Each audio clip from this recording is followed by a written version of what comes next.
Federation of सदर Bihar trades association की एक मीटिंग हुई जिसमें दो मुद्दे थे। एक तो कन्वर्जन चार्जेस को लेकर जो भ्रम की स्थिति बनी हुई थी, उसके ऊपर हम लोगों ने रुई मंडी के ट्रेडर्स से और सभी व्यापारिक बंधुओं से जिनको नोटिस मिला उसके बारे में गहन विचार विमर्श किया। उसका लबोलबाब रिजल्ट ये है कि जो रुई मंडी एसोसिएशन ने और हमारी कुछ सिस्टर कंसर्न एसोसिएशन ने जो हाई कोर्ट में केस डाला था, उसमें कोर्ट ने प्री वर्ड लेके कि प्री एक्विजिशन को आ गया या प्री पेटिशन हो गई।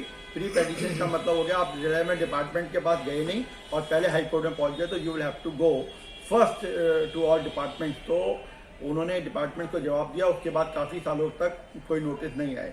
फिर जब दोबारा अभी पीछे उनको कन्वर्जन चार्जेस के नोटिस आए तो उन्होंने उसी की कॉपी सबमिट करके डिपार्टमेंट को किया, तो उसके बाद फिर नोटिस नहीं आया। लेकिन अब फिलहाल जो 15-20 दिन से नोटिस आ रहे हैं उसकी रुई मंडी एसोसिएशन और हमारी जो सिस्टर कंसर्न है वो अपने हाई कोर्ट के ऑर्डर की कॉपी लगाकर उनको जवाब देंगी। उसकी कॉपी मेरे पास भी आ जाएगी। जब मेरे पास कॉपी आ जाएगी उसकी पूरी फेडरेशन स्टडी करने के बाद मेयर साहब से और एनसीडी के काउंसिलिंग स्टैंडिंग कमेटी के चेयरमैन जितने भी लोग हैं, इन लोगों से बात करके अपना व्यापारिक पक्ष रखकर व्यापारिक हित में फैसला कराने का पूर्णतः प्रयास करेगी।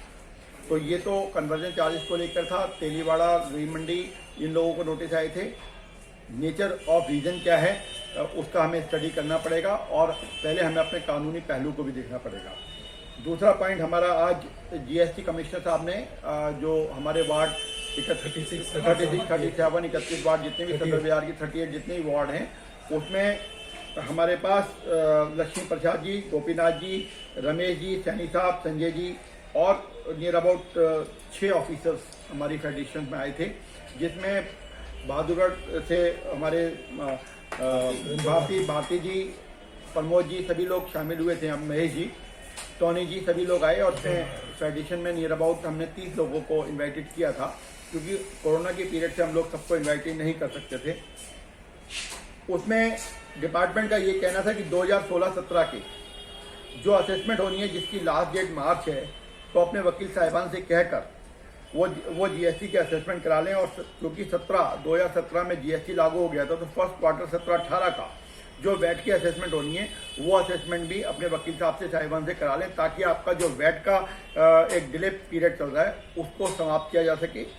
कुछ लोगों ने जो सी फॉर्म्स की वजह से पेनल्टीज या वन साइड पार्टी केसेस हुए, उसके लिए वो रिव्यू पेटिशन अपने वकील साहब से कहकर फाइल करें, ताकि जो पेनल्टीज क्लॉज हैं वो ओपन हो सके केस और आप अपने सी फॉर्म वगैरह जमा करा सके। लेकिन रिव्यू पेटिशन से पहले आप अपने सी फॉर्म्स की और अपने एडवोकेट से प्रॉपरली डिस्कस कर लें। और अगर रिव्यू पेटिशन में आपको कोई प्रॉब्लम्स आती है तो आप फेडरेशन सदर बिहार के महामंत्री श्री राजकुमार सप्रा जी को, राजेंद्र शर्मा जी को, सुधीर जैन साहब को इन्फॉर्म कर सकते हैं, ताकि हम लोग माननीय वित्त मंत्री श्री डिप्टी सीएम मनीष सिसोदिया से और कमिश्नर साहब से इस मामले में बात कर सकें और व्यापारिक हित में फैसला करा सकें। एक जो उनका कहना ये था कि आईजीएसटी के साथ एसजीएसटी, सीजीएसटी 2 महीने आप लोग उसको एडजस्ट ना करें, तो फेडरेशन सदर बिहार ने उस मामले में सॉरी बोल दिया डिपार्टमेंट को, क्योंकि हमारा पैसा 20% हमारी कैपिटल गवर्नमेंट के पास जमा हो रही है। उस केसेस में हमें आईजीएसटी के साथ SGST, CGST as per law umbrella हमें वो एडजस्ट करना ही करना है। इसके लिए हमने उनको क्लियर कर दिया है। राजकुमार सप्रा जी फेडरेशन ऑफ सदर बिहार ट्रेड एसोसिएशन के महामंत्री होने के नाते आपको एक सर्कुलर भी निकालेंगे। आप अपनी अपनी एसोसिएशन के सभी पदाधिकारियों को इस बात की और व्यापारिक सदस्यों को सूचित करें कि वो 2016-17 और 17-18 का जो फर्स्ट क्वार्टर है उसकी रिटर्न्स के बारे में प्रॉपरली एडवोकेट्स के साथ प्रेशर बनाएं और उसको मैटर को फाइनलाइज कराने का प्रयास करें।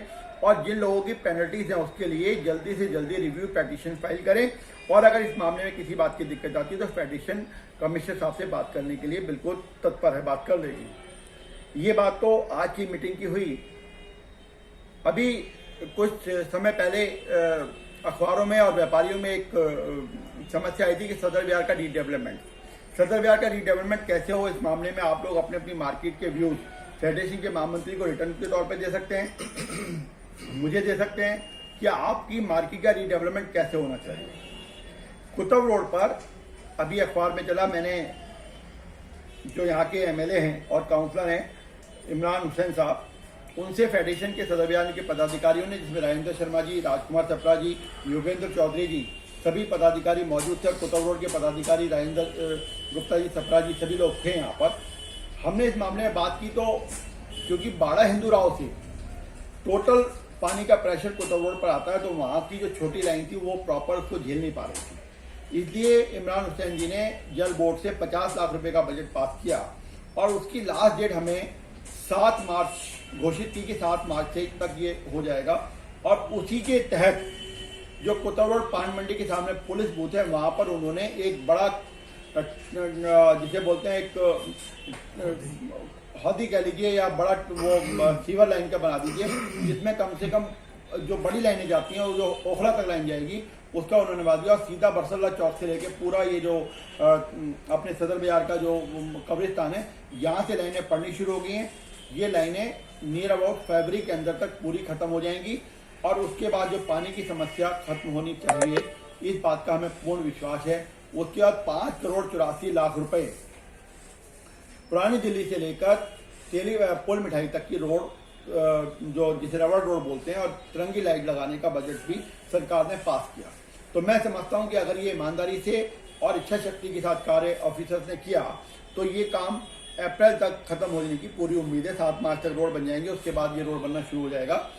इसमें किसी भी तरीके की भ्रम की स्थिति नहीं रहनी चाहिए। फेडरेशन के सभी पदाधिकारी और पूरी फेडरेशन इस मामले में पूरी तरीके से निगाह रखी हुई है इस मामले पर, और हर क्षण दिल्ली गवर्नमेंट से, एमसीडी डिपार्टमेंट से और रेलेवेंट जितनी भी अथॉरिटीज हैं, उन पर हमारे पदाधिकारी वर्ड टू वर्ड उनकी बात को फॉलो अप करते हुए देते हैं। लेकिन जो भी सरकार, क्योंकि हम व्यापारी, हम राजपूत हैं, कोई भी सरकार अगर हमारे स्वाभिमान को ठेस पहुंचाएगी, हमारी बात नहीं मानेगी, तो हम जरूर विरोध करेंगे, अपनी बात पक्ष रखेंगे। लेकिन जो सरकार हमारी बात करेगी, उसके लिए फेडरेशन सदर पूरी तरह धन्यवाद भी करती है और ये उम्मीद करती है कि सदर का रीडेवलपमेंट होगा। रीडेवलपमेंट कैसे होना चाहिए, उसके लिए मैं सभी एसोसिएशन के प्रेसिडेंट जनरल सेक्रेटरी से रिक्वेस्ट करूंगा कि फेडरेशन सदर बाजार को आप लिखित तौर पर या महामंत्री राजकुमार चपड़ा जी से मिलकर अपने विचारों को नोटेट कराएं, ताकि हम डीडीए चेयरमैन और वाइस जो एलजी साहब होते हैं और वाइस चेयरमैन को हम लोग अपना एक पुख्ता रिपोर्ट भेज सकें, ताकि हम लोग 21वीं सदी के युवा पीढ़ी को इस सदर को सौंपने की तैयारी कर सकें। मैं आपका बहुत बहुत धन्यवाद करता हूं। आपके विचार